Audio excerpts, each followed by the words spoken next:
There's something brewing in Canada that you need to know about. Justin Trudeau has seemingly developed a knack for overstepping the line into provincial sovereignty, and it's threatening to create cracks in the Canadian Confederation. I think the conversation you're about to watch between Jordan Peterson and the Premier of Alberta, Danielle Smith, is a call to the world to pay attention. Watch this incredible exchange before I tell you what's really going on. Canada has 10 provinces and 3 territories, and the provinces, as Premier Smith just pointed out, have a fair degree of autonomy and power ceded to them. So it's a distributed confederation. And Alberta is one of the has been one of the most economically successful provinces in Canada for the last 30 or 40 years, primarily because of the energy industry when it's not being cut off at the knees by the federal government. And as Premier Smith pointed out, there's a constant battle for power depending on how centralized the federal government is between the federal government in Canada and the provinces. And that's really reached a head again over the energy issue in Alberta. So what's happened to the energy sector in Alberta since the Trudeau Liberals took power? It's been devastated since 2014, and some of that is technological change. There was a new type of a development called horizontal multi-stage fracking, which allowed for us to open up massive oil and gas fields, and as a result, the prices ended up collapsing. So that happened just before the federal government got elected. So we were already struggling in this province. But then, as we've been trying to find our feet, find new markets, we have been stymied at every single step. There are multiple multi-billion-dollar transmission projects, whether it's an Energy East pipeline that was supposed to go to the Atlantic coast, or the Northern Gateway project that was supposed to go to the Western coast, or whether it's even Keystone XL that was supposed to go to the US Gulf Coast. Every single time that we have tried to find a way to get more of our products to market, we have either had a federal government that has actively canceled it, in the case of the Northern Gateway, actively stood in the way on the regulatory environment. Energy East, they'd spent $1 billion in the regulatory environment before pulling the plug because they couldn't see a way to get to the finish line,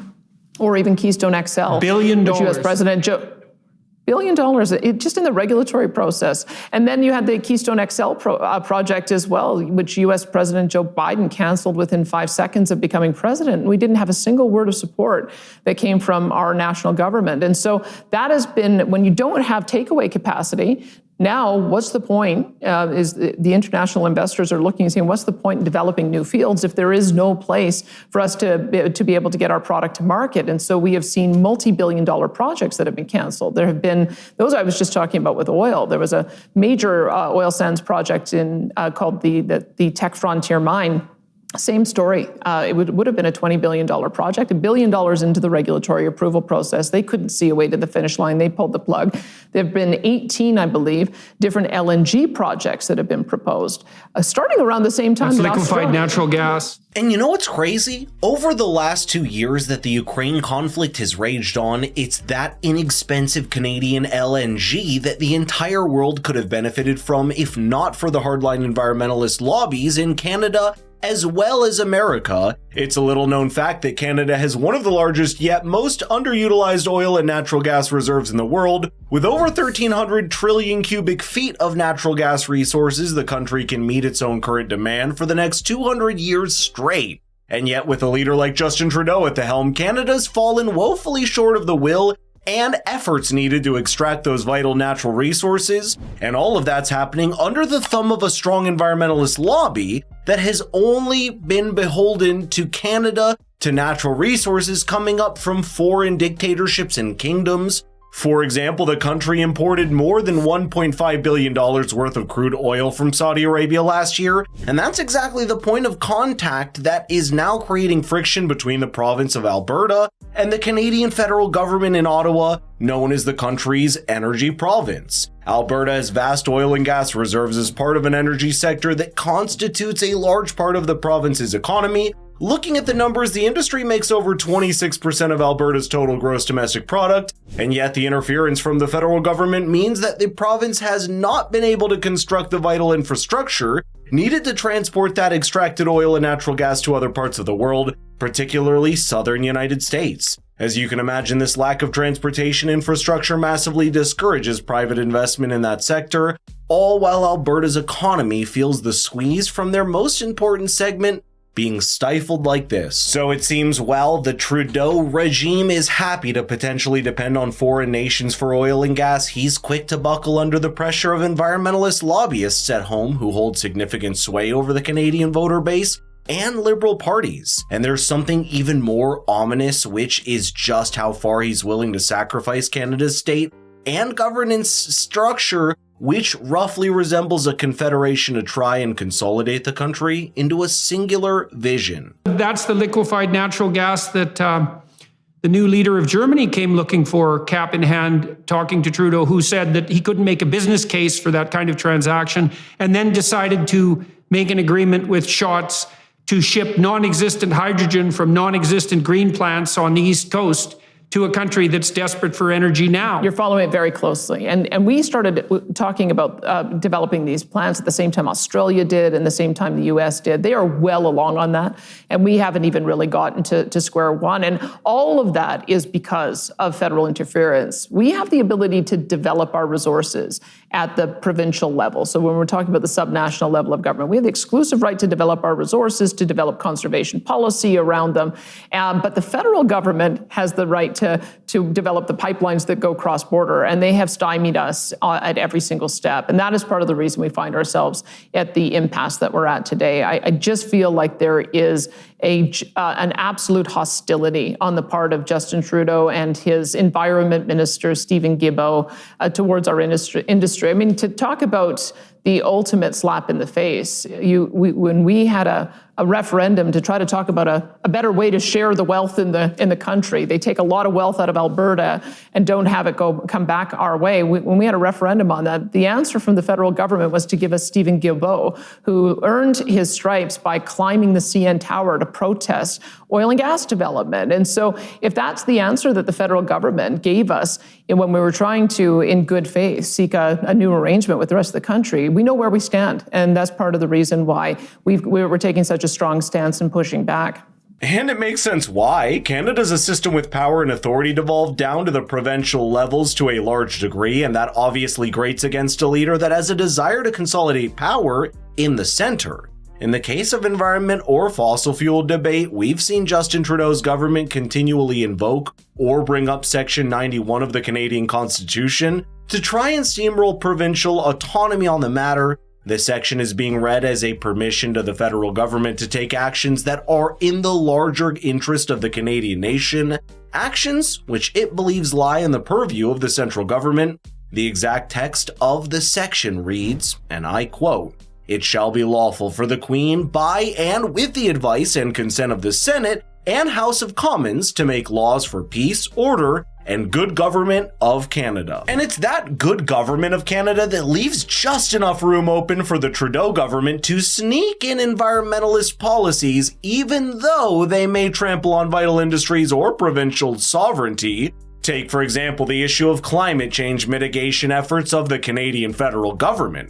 A few years ago, Justin Trudeau introduced the Canadian carbon tax system, which is a progressive nationwide tax policy based on the carbon footprint of industries that is expected to gradually rise to $170 per ton by 2030. Alberta, being heavily reliant for its economy on industries that naturally emit more carbon, was going to take the greatest brunt for it. The province fought back and took the federal government to court over what it saw were measures that were not just trampling over the sovereignty authority of the provincial government, but also destroying the single strongest sector of the Alberta economy. And yet, in 2021, we saw the courts rule in the favor of the federal government and decide that the nationwide carbon tax policies were in line with national interest. The province has been on the back foot ever since, with no legal recourse to contest that idea to a higher court. And that's exactly what has led up to the current Sovereignty Act that was passed recently, creating a wall between Ottawa and Alberta to make sure authority remains separate, That's the only way to make sure the structure and tradition of the Canadian political apparatus can be retained. Well, I might go back to an academic journal because as soon as I started talking about the Alberta Sovereignty Act, of course, there was a mass freakout in the Eastern media. And so I went back to an academic paper that had been written just after the Canada-US Free Trade Agreement had been written in 1993. And at that time, they said you have to be very mindful of how you implement international trade agreements in the Canadian context, because there is a sovereign exclusive level of jurisdiction at the federal level and a sovereign exclusive level of jurisdiction at the provincial level. And they use the term sovereignty interchangeably with autonomy. It wasn't a provocative term back then. And that is really the appropriate way of talking about how we are supposed to operate as a country, that I have no more right to legislate in the federal areas of government. I can't set up military bases. I can't go out and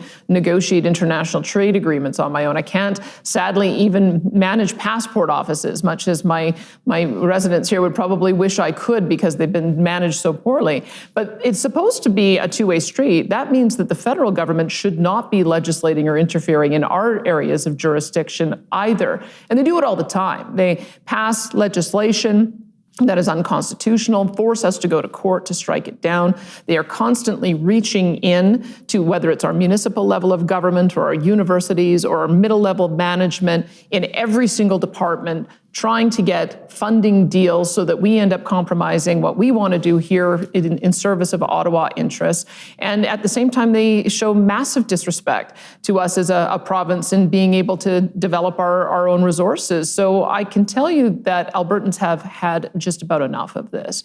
And it's we've had times in the past where we've had conservative governments at the federal level who've been far more respectful of our jurisdiction and our rights. Even we've had liberal governments in the past that were far more respectful of our jurisdiction and rights. The past 7 years have been a catastrophe in our relationship with the federal government. And as a result, we have to take some pretty dramatic steps in order to save Confederation, to get the country working like it was originally intended to work. And that's what the Sovereignty Act is about.